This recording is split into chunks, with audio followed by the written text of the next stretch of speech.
times in a row before having to take another break to make sure his inhibitor rings didn't explode.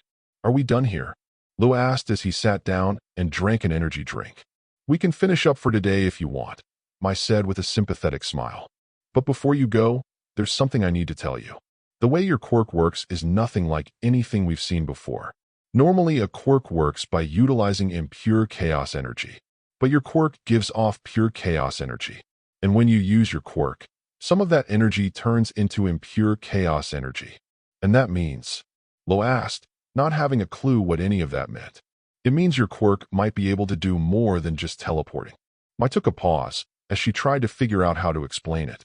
"Think of pure chaos energy like a block of metal. You can make anything out of it.